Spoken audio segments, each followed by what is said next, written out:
Bismillahirrahmanirrahim. Assalamualaikum warahmatullahi wabarakatuh. Alhamdulillah. Alhamdulillah wassalatu wassalamu ala Rasulillah wa ala alihi wa ashabihi wa man wala. Wala haula wala quwata illa billah. Alhamdulillah, para jamaah sekalian, Bapak-bapak, Ibu-ibu yang dimuliakan Allah Subhanahu wa taala. Bersyukur kita kepada Allah Subhanahu wa taala di kesempatan malam hari ini kembali Allah Subhanahu wa taala memberikan kesempatan kepada kita untuk memperdalam agama kita dalam pelaksanaan ibadah kita kepada Allah Subhanahu wa taala. Yang mana kalau kita bisa memahami dengan baik tentang bagaimana kita beribadah kepada Allah Subhanahu wa taala, maka itu adalah tanda kebaikan bagi kita semuanya. Sebagaimana sabda Rasulullah sallallahu alaihi wasallam, "Man yuridillahu bihi khairan yufaqihu fiddin." Barang siapa yang berkehendak kepadanya untuk mendapatkan kebaikan, maka Allah akan fahamkan dia terhadap agama. Nah, terlebih pada masa seperti sekarang ini, para jamaah sekalian yang Allah Subhanahu wa taala, ya, kita masih berada di masa wabah pandemi COVID-19 yang sampai saat ini masih banyak menimpa saudara kita kaum muslimin, bahkan ada di antara mereka yang sampai kemudian wafat dikarenakan wabah ini. Ya, mudah-mudahan yang ditimpa penyakit ini diberikan kesabaran dan diberikan balasan yang terbaik, diberikan pahala yang terbaik sebagai penghapus dosa. Adapun yang sampai wafat karena wabah ini, maka semoga dijadikan sebagai mati syahid. Adapun kita yang masih diberikan keselamatan Allah Subhanahu wa taala, semoga senantiasa Allah menjaga kita dari terhindar dari penyakit Covid ini, sehingga kita tetap bisa beribadah kepada Allah Subhanahu wa taala dengan tenang. Amin. Baiklah para jamaah sekalian yang dimuliakan Allah Subhanahu wa taala. Ya, sekarang kita lanjutkan apa yang kita pelajari dari kitab Bulughul Maram min Adillatil Ahkam karya Al-Imam Al-Hafidz Ibnu Hajar Al-Asqalani rahimahullah taala. Dan kita masih di pembahasan tentang kitab jenazah. Kitab jenazah, dan insya Allah di kesempatan kali ini kita akan masuk dari hadis yang disampaikan oleh sahabat Ali bin Abi Thalib. Nah, kita langsung saja masuk kepada kitabnya.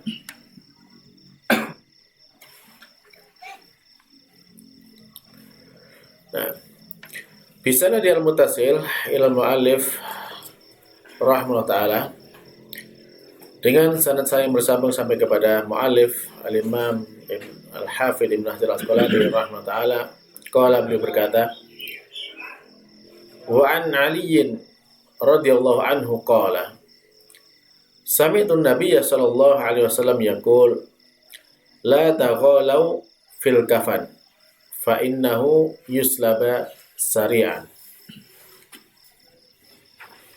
Dari Ali radhiyallahu anhu, dia berkata, saya mendengar Rasulullah sallallahu alaihi wasallam bersabda, janganlah membeli yang mahal dalam kain kafan, karena kain kafan itu akan musnah segera. Kandungan hadis: 1. Sunnah kafan merupakan pakaian putih biasa. 2. Makruh mengkafani jenazah pada pakaian mahal dan mewah, meskipun jabatan duniawinya tinggi.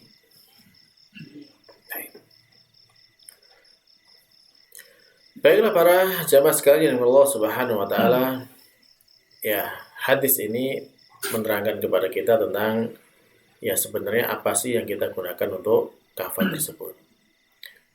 Jadi dilarang kita untuk bermahal-mahal di dalam membeli kain untuk kafan. Ya, karena itu termasuk israf, berlebihannya. Berlebihan.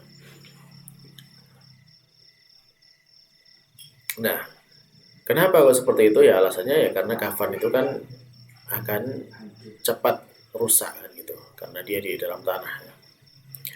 Maka di antara faedah yang bisa kita tambahkan dari sini apa yang disampaikan oleh Syaikhul Al-Basam, bahwasanya kalau kita membeli kafan, ya maka dianjurkan bahwasanya itu dari kain putih ya, kain katun putih atau sebagai kita dikenal dengan kain mori yang biasa itu ya, mori.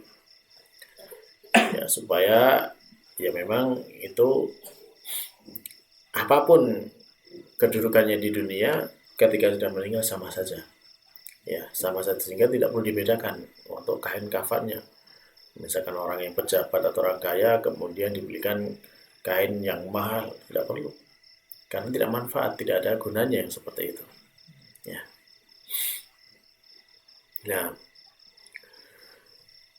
Nah, kafan ya akan rusak ya dan akan dimakan tanah atau hewan-hewan yang ada di dalam tanah. Maka tentunya tidak berguna untuk apa dimahal-mahalkan, karena ya tentunya kalau memang ada kelebihan atau untuk membeli yang lebih mahal, tentu itu lebih manfaat untuk yang hidup, karena yang mati sudah tidak butuh dengan yang demikian. Karena demikian juga kalau kita bermahal-mahal dalam hal kafan, seakan-akan memang menjadi sebuah kebanggaan tersendiri, ya bahkan juga menjadi sebab kesombongan di sana. Dan tentunya ini dilarang. Nah,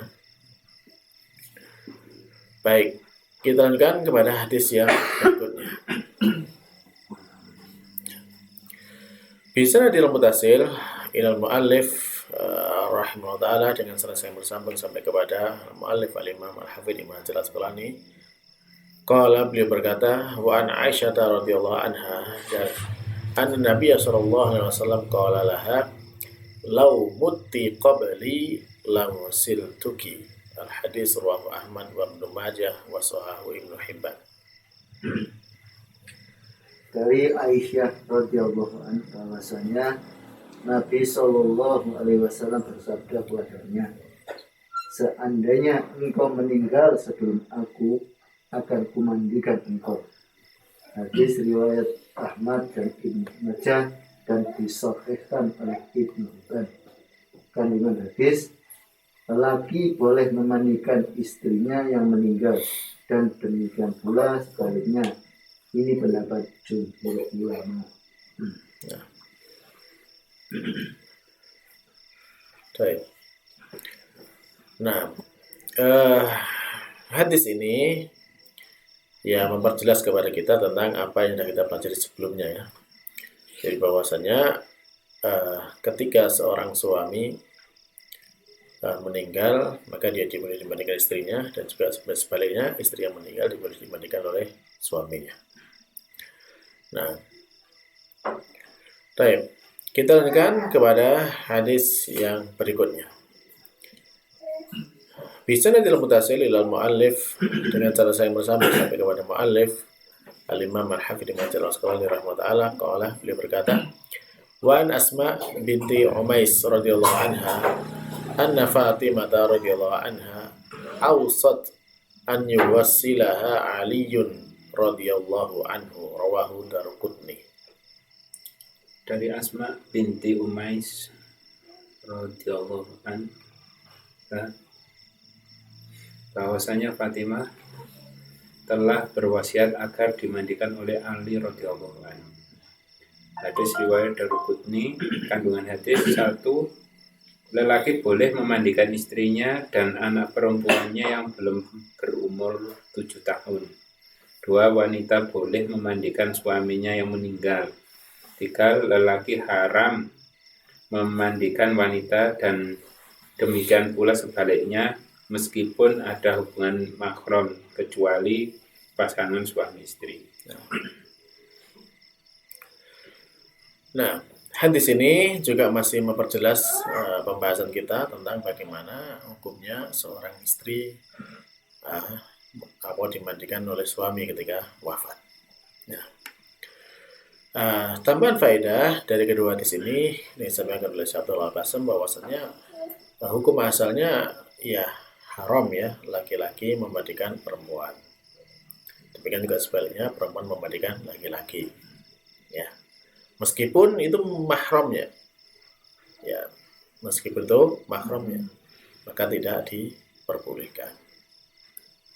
Ya dulu kan sudah kita pelajari bahwasanya Rasulullah sendiri ketika putrinya wafat, ya karena putrinya sudah dewasa, maka beliau tidak memandikan, tapi dimandikan oleh sahabat yang lainnya. Nah ini Rasulullah dengan putrinya tidak memandikan, apalagi orang yang selain beliau, padahal beliau adalah manusia yang paling faham tentang bagaimana cara memandikan, dan gitu. Nah, maka inilah yang lebih layak untuk kita ikuti. Nah, dikecualikan bahwasannya yang boleh memandikan itu adalah seorang lelaki yang memandikan istrinya atau budak perempuannya. Atau juga demikian pula sebaliknya ya, seorang perempuan memandikan suaminya atau seorang budak memandikan tuannya. Ya. Atau juga laki-laki memandikan atau bayi perempuan yang belum 7 tahun atau anak perempuan yang belum berusia 7 tahun. Dengan sebaliknya, kalau perempuan memandikan anak laki-laki yang belum 7 tahun. Itu yang dikecualikan dalam hal ini. Nah, di dalam hadis juga di sana dijelaskan bahwasanya boleh ya seorang suami memandikan istrinya. Ya, sebagaimana tadi Sayyidah Fatimah berwasiat agar dimandikan oleh suaminya, yaitu Ali bin Abi Thalib radhiyallahu anhu. Baik, kita lanjutkan ke hadis yang berikutnya. Bisanadil mutasir ila mu'allif rahimahullah ta'ala, dengan salah yang bersambung sampai kepada mu'allif, semoga Allah merahmatinya. Wa an Buraidah radhiyallahu anhu fi qissati al-Ghamidiyah allati amara Nabi sallallahu alaihi wasallam birajmiha fi zina. Qala thumma amara biha fasulliya 'alaiha wa dufinat, rawahu Muslim.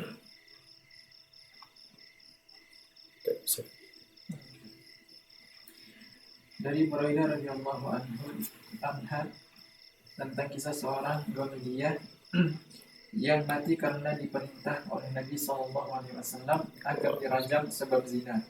Buraidah berkata, kemudian Nabi SAW memerintahkan agar wanita itu disalatkan dan dikubur. Hadis riwayat Muslim. Kandungan hadis: 1. Perintah mensolati orang yang dijatuhi hukuman. Orang itu tetap diberlakukan sebagaimana muslim lainnya. 2. Perintah mensolati setiap muslim yang dihukum bunuh diri, anak zina, dan lainnya. 3. Kepala perintah pusat dan orang-orang mulia sebaiknya tidak mensolati orang fasik dan durhaka untuk mencegah mereka. Baik. Nah, ini sekarang kita mendapatkan hadis tentang ya kisah wanita Al-Ghamidiyah, yang mana wanita Al-Ghamidiyah ini ya dia datang kepada Rasulullah SAW dan melaporkan bahwasanya dirinya telah berzina dan kemudian dia telah hamil karena zina tersebut. Maka dia minta disucikan oleh Rasulullah SAW dengan dirajam, gitu. Tapi kemudian Rasulullah memberikan tenggang waktu agar sampai dilahirkan dulu bayinya. Lalu kemudian setelah lahir, datang lagi kepada Rasulullah untuk ditegakkan hukuman kepadanya. Rasulullah memerintahkan agar disusui dulu sampai dia disape. Lalu kemudian setelah disape, datang lagi kepada Rasulullah dan minta ditegakkan hukuman. Maka kemudian ditegakkanlah hukuman rajam atas wanita tersebut. Ya, dirajam itu memang rajam itu hukuman bagi orang yang sudah pernah menikah kemudian berzina. Nah, jadi dirajam itu dihukum dengan cara apa? Dengan cara ditanam separuh badannya, ya kemudian dilempari batu, ya batu yang tidak terlalu besar, tidak terlalu kecil gitu kan, supaya ya dia bisa merasakan sakitnya dan kemudian sampai kemudian meninggal karena lemparan itu. Nah, ya bagi sebagian orang yang tidak mau mengikuti syariat Islam terasa bahwasanya ini seperti suatu hal yang sangat tidak manusiawi kan gitu ya. Tapi ketika Allah mensyariatkan seperti itu, maka tentu ini akan memberikan efek jera yang luar biasa kepada manusia. Dan kalau ketika ini ditinggalkan seperti zaman sekarang ini, betapa banyak kita lihat ya orang-orang yang berzina. Ya setiap hari kita bisa melihat bagaimana orang-orang kemudian menggambar-gambarkan masalah zina seperti ini, bahkan yang disebarkan videonya, naudzubillah min dzalik kan gitu. Ya, karena apa? Karena hukuman tidak ditegakkan. Tapi ketika hukum ditegakkan, maka orang akan takut untuk berbuat zina seperti ini. Baik, kita lanjutkan lagi kepada hadis yang berikutnya. Bisa nadir mutasil al-mu'allif dengan selesai bersama sampai kepada mu'allif al-imam al-hafidh ibn Hajar al-Asqalani rahimahullah. Qala, beliau berkata, wa'an Jabir ibni Sumarah radhiyallahu anhu qala utiyan nabiyyu sallallahu alaihi wasallam birrajulin qatala nafsahu bimasaqis falam yusalli alaihi rawahu Muslim. Jadi Jabir bin Samurah radhiyallahu anhu, ia berkata di hadapan Nabi Shallallahu Alaihi Wasallam, seorang lelaki yang telah bunuh diri dengan tombak, maka beliau tidak menyolatinya. Hadis riwayat Muslim. Kandungan hadis, sebaiknya yang menyolati orang bunuh diri bukan kepala pemerintahan pusat, yang menyolatinya adalah orang lain agar perbuatan serupa tidak dilakukan lagi. Baik. Nah, di hadis ini ya kalau tadi ya di hadis sebelumnya Nabi memerintahkan ya untuk mensolati wanita yang berzina, yang gitu, yang dihukum rajam. Nah, kemudian di hadis ini orang yang bunuh diri dengan tombak ya maka kemudian Nabi tidak mensolatinya. Nah, dari kedua hadis ini ya ada tambahan faedah yang disampaikan oleh Syekh Abdul Basam bahwasanya kedua hadis tersebut dalam maknanya itu ada perbedaan di antara para ulama dan nanti insyaallah kita sampaikan. Nah, hadis yang tentang wanita tadi yang berzina tadi itu di sana menunjukkan dari disyariatkannya orang yang terbunuh secara had, dibunuh sebagai hukuman had. Maksudnya bagaimana? Ya, secara hukuman syar'i. Jadi misalkan dia orang yang berzina, maka dia dihukum rajam. Ya. Kemudian atau kalau misalkan juga ketika orang yang membunuh orang lain, kemudian dia diqisos. Nah, itu namanya hukum yang terbunuh secara had. Ya. Ya, maka di sini Nabi sallallahu alaihi wasallam memerintahkan untuk disolati. Ya. Kemudian dikuburkan bersama dengan kaum muslimin. Bahkan ada dalam riwayat Imam Muslim ya tentang hadis ini yang panjang ya dari sini bahwasanya beliau sendiri sallallahu alaihi wasallam yang mensolati. Jadi beliau mensolati wanita tersebut. Ya, tidak hanya memerintahkan sahabat tapi beliau sendiri juga mensolatinya.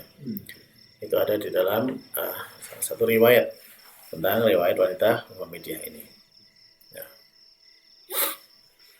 Nah, hukumnya sholat jenazah itu sudah kita sampaikan sebelumnya bahwasanya dia fardu kifayah ya. Secara ijma fardu kifayah, kalau sudah ada mensolati maka gugur kewajiban dari yang lainnya. Nah, sama saja baik itu jenazah laki-laki ataupun jenazah perempuan ya, maka menurut imam yang 4 sama hukumnya adalah fardu kifayah. Ya. Bahkan di sana diriwayatkan secara mutawatir Nabi sallallahu alaihi wasallam melaksanakan sholat jenazah. Nah, adapun hadis yang tadi tentang orang yang bunuh diri itu ya, maka itu menunjukkan bahwasannya orang yang bunuh diri, maka dia itu telah melakukan sebuah perbuatan dosa yang besar, sebuah kriminal besar, gitu. Maka dia tidak disolati. Ya, maksudnya yang tidak disolati adalah para penguasa atau para pimpinan atau tokoh. tokoh tidak perlu mensolatinya. Ya, supaya apa? Supaya memberi efek jerah ya bagi yang lainnya, jangan sampai mengulangi perbuatan yang tercela seperti ini. Jadi para tokoh tidak perlu mensolatinya, tetapi ya tetap yang umat Islam yang umum ya tetap mensolatinya, karena ya dilakukan itu termasuk maksiat ya, dia tetap sebagai seorang muslim yang bermaksiat maka tetap disolati. Adapun yang tokoh tidak mensolatinya sebagai bentuk memberikan efek jerah bagi yang lain akan tidak mengikutinya. Nah, ya para ulama menyatakan bahwasanya sholat kepada jenazah itu termasuk syariat yang tetap ya, tetap yang jelas ya, seperti jelasnya matahari ya, tidak ada keraguan sama sekali kan gitu.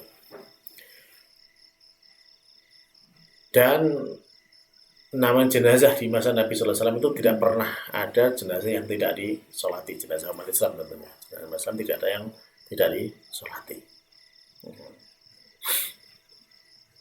Nah, demikian juga disampaikan oleh Imam Ahmad bahwasanya Nabi Sallallahu Alaihi Wasallam tidak pernah meninggalkan sholat kepada salah seorang yang meninggal kecuali orang yang curang di medan perang ya, mengambil harta rampasan, mencuri hasil rampasan perang itu, atau juga orang yang membunuh dirinya sendiri ya, maka itu Nabi tidak mau mensolatinya ya. Adapun orang yang secara zahirnya Islam maka dia tetap disolati. Nah,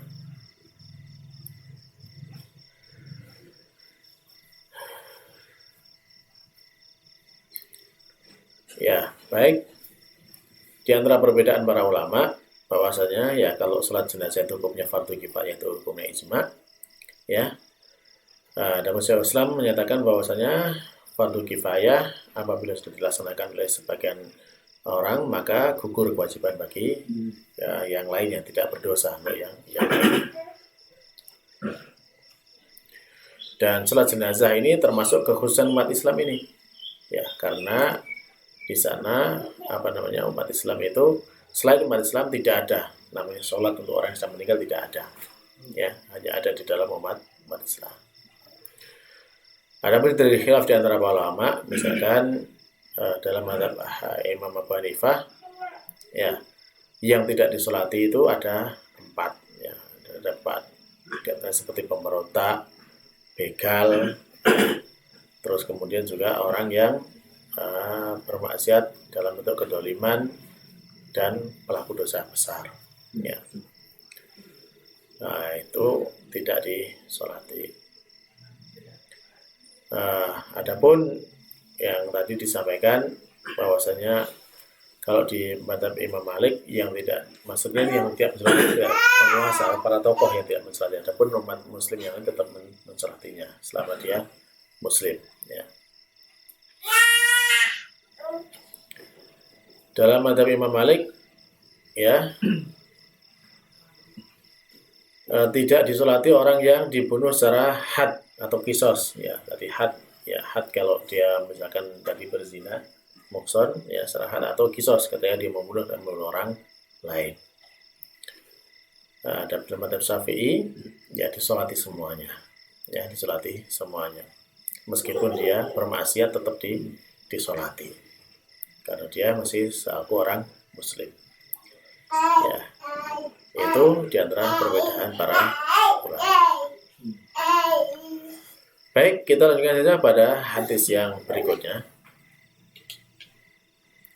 Bisanadil mutasilil mu'alif, dengan sanad yang bersambung sampai kepada mu'alif al-imam al-hafidh Ibnu al-Asqalani qala, beliau berkata, wa an Nabi Hurairah radhiyallahu anhu fi qissati mar'ah allati kanat takumul masjid fasa'ala anha an-nabiy sallallahu alaihi wasallam faqalu matat faqala afalakum tumadantumuni faka'annahum sabaru amraha faqala dulluni ala qabriha fadallu fasalla alaiha muttafaqun alaihi wa zada Muslim thumma qala inna hadhil qubura mamlu'atun zulmatun ala ahliha wa inna allaha yunawwiruha lahum bi sholati alaihim. Dari Abu Hurairah radhiyallahu anhu tentang kisah perempuan yang menyapu masjid.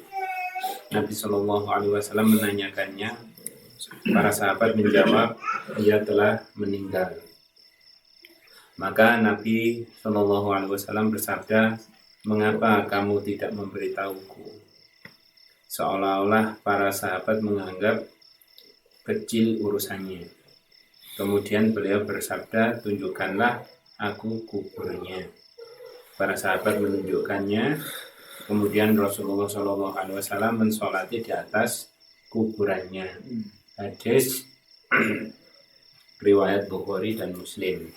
Imam Muslim menambahkan bahwa Nabi lalu bersabda, sesungguhnya dalam kuburan-kuburan ini penuh dengan kegelapan terhadap penghuninya. Tetapi Allah telah menerangi kuburan mereka lantaran sholatku di atas mereka. Kandungan hadis 1. Boleh mensolati jenazah setelah dikebumikan tanpa batas, baik sudah lama atau baru saja.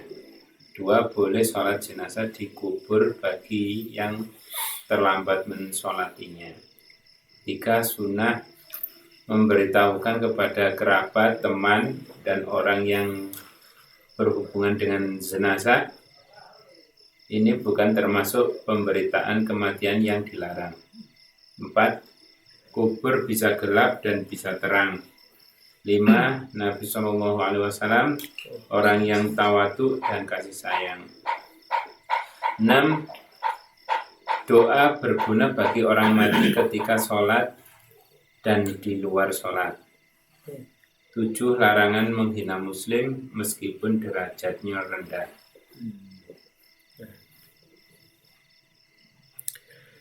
Baiklah para jamaah sekalian yang Allah Subhanahu wa taala. Di hadis ini ya kita melihat ya subhanallah ya Nabi kita Muhammad SAW, beliau adalah orang yang sangat-sangat lembut dan berkasih sayang. Coba kita lihat di sini seorang wanita yang sehari-harinya dia hanya membersihkan masjid gitu ya, menyapu masjid. Terus di hadapan para sahabat yang lain seakan-akan wanita ini kayak tidak ada nilainya gitu ya, nggak dianggap gitu. Buktinya apa? Buktinya ketika wanita ini wafat, ya mereka tidak mengabarkan kepada Nabi Shallallahu Alaihi Wasallam. Jadi kan ya faka'annahum sabaru amroha. Jadi saya mereka itu sudahlah ini cuma wanita gini kan, wanita tua gitu kan, nggak banyak ininya apa, nggak banyak apa, sehingga dianggap remeh. Ya. Tapi tidak demikian dengan Nabi Shallallahu Alaihi Wasallam. Beliau sangat perhatian. Nah, terlebih lagi ya bahwasanya wanita ini seorang yang senantiasa membersihkan masjidnya Allah Subhanahu wa taala. Maka kemudian ya beliau minta ditunjukkan kepada kuburannya dan beliau sholat di atas kuburan. Nah, baik tadi banyak faedah yang sudah disampaikannya dan kita tambahkan di sini sedikit saja mungkin barangkali apa yang bisa kita tambahkan dari apa yang telah disampaikan oleh Syaitullah Basam. Nah, jadi sholat ya di atas kuburan tadi seperti tadi yang disampaikan oleh Nabi Sallallahu Alaihi Wasallam itu termasuk perkara yang dianjurkannya bagi orang yang terlewat dari sholat jenazah. Jadi ketika sudah sudah ketika ada yang meninggal kemudian kita datang ternyata jenazah sudah dikuburkan, ya maka di sana itu dia boleh sholat di atas kuburannya. Nah, karena Nabi sebenarnya melakukan yang demikian. Ya demikian pula sebenarnya kalau misalkan kita mendapati ada seorang yang wafat kemudian anaknya jauh misalkan seperti itu dan harus nunggu lama datangnya, ya sebenarnya tidak harus seperti itu ya, tidak harus ditunggu. Jadi yang sunnah disegerakan untuk dimakamkan kalau memang itu lama nunggunya kan gitu, dan kemudian ya anaknya nanti bisa mensolati di atas kuburan. Ya. Baik, nah demikian juga dianjurkan bagi kita untuk mengumumkan ketika ada yang wafat itu ya, diumumkan ya, kalau kita ya misalkan dengan diumumkan di speaker ya, supaya apa, supaya orang-orang muslimin tahu ya, tahu bahwasanya dia sudah wafat, sudah mendoakan ya, dan bisa mensolatkan ya, bukan termasuk perkara yang terlarang. Yang terlarang itu di zaman jahiliyah itu ketika misalkan ada orang yang meninggal itu ya, dan termasuk tokoh yang seperti itu dipuji-puji dengan pujian yang selangit ya, maka itu yang dilarang. Kalau cuma diumumkan ada kematian ya, itu sudah biasa ya, sehingga dianjurkan untuk memberitahukan kepada warga sekitar, tetangga ataupun teman-teman ya, supaya bisa saling mendoakan di sana, menjawati dan mendoakan. Tadi juga dijelaskan tentang tawadhu'nya Nabi ya. Beliau yang seorang pemimpin negara, seorang pimpinan tertinggi umat Islam, tetap perhatian dan mau mensolati ya terhadap wanita tua yang hanya seorang tukang sapu kan gitu. Ya. Maka ini bentuk yang luar biasa akhlak yang beliau tunjukkan kepada kita, bagaimana kita menghargai sesama kaum muslimin. Nah, dan dalam hadis juga ada tentang penjelasan bahwasanya kuburan itu bisa gelap dan juga bisa bercahaya.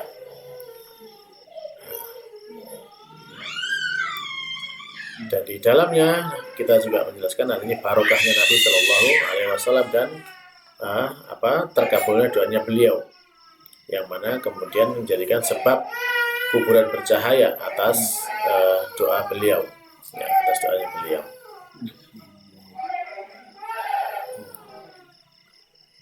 Dan sudah disebutkan tadi, dilarang kita meremehkan sesama muslim. Apapun keadaannya, apapun profesinya, selama dia muslim maka dia memiliki kehormatan yang besar. Tidak boleh diremehkan, tidak boleh direndahkan.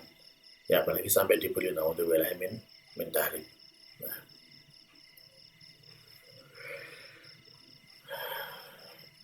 Dan juga tadi sudah disebutkan doa bermanfaat ya untuk yang mati, baik itu dalam sholat maupun di luar sholatnya. Jelas bahwasanya kita mendoakan orang yang meninggal dalam sholat maupun di luar sholat itu akan bermanfaat.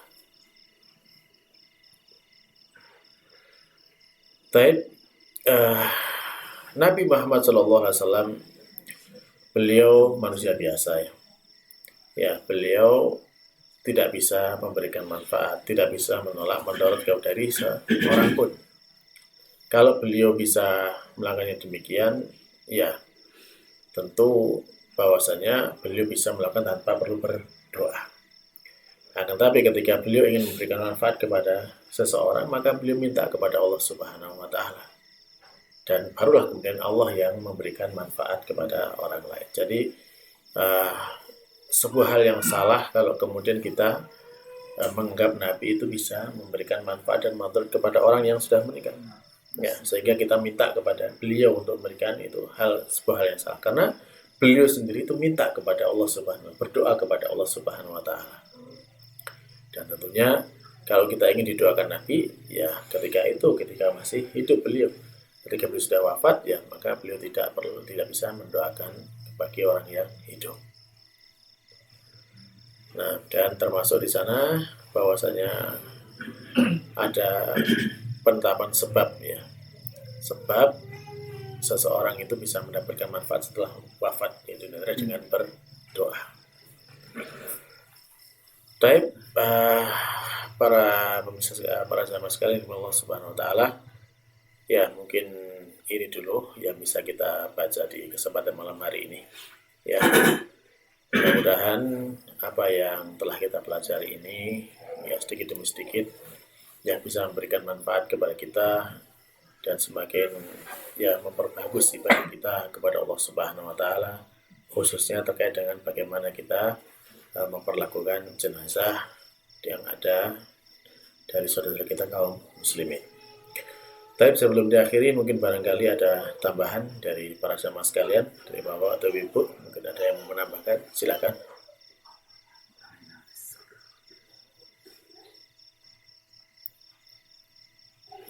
Dari Ibu-Ibu, mungkin.